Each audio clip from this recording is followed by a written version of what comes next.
Hey, I'm Pastor John, and I'm with Angela, my wife, and one of the things that we wanted to do is to bring you a little bit more detail sometimes in some of our vlogs that we're doing. We started last week in the new marriage series, a 6-week part marriage series, and last week we talked specifically about some of the threats that come to marriages and the attacks that happen to marriages. So we wanted to expand on one of the ideas that we had that we weren't able to talk about in the sermon.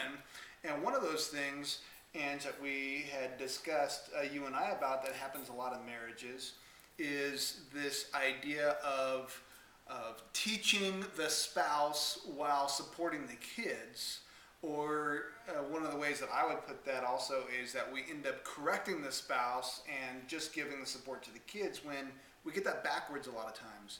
A lot of times that needs to be done oppositely. We need to support our kids certainly, but we need to correct them and teach them while supporting our spouses. And did you want to add a little bit more to that, Ange? Yeah, I think women especially were very guilty of always nitpicking maybe or correcting our husbands, and that we need to really support them and go with the teaching our kids and running our households as a team, and not being at odds and not being the one that needs to be teaching. It's kind of like what John even mentioned in his sermon of not being his Holy Spirit.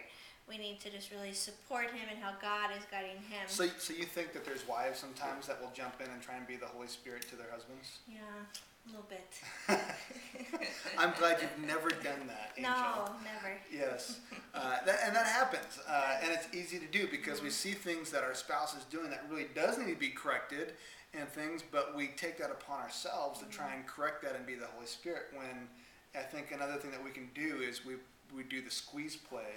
Is something that we've talked about, is we put the spouse in between our prayers as opposed to our nagging, and our prayers and the Holy Spirit, and allowing those things to work together to squeeze them to change and to conform to what God's will is, instead of always trying to nag them into submission and teach them and correct them and belittle them in a lot of ways. I think a lot of wives will belittle their husbands quite regularly. Yeah, and it's so important that when you do pray that you first ask God to correct your heart, and to pray that you will be sensitive to how you are adding to that issue, instead of just praying to change them always. That's a great point.